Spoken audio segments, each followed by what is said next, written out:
Hey everyone, Josh here. If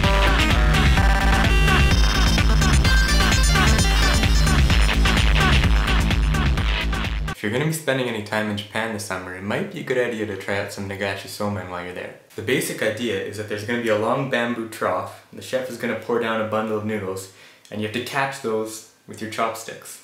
The last bundle of noodles is going to be pink, and that lets you know that that's the end of it. If you've got even a half day and you're out near Kyoto this summer, I'd recommend going up north to Kurama and Kibune town. They're beautiful places, and while you're there you can try out some Nagashi Somen. Here's a little tutorial I made. Hi. Nagashi Somen onegaishimasu.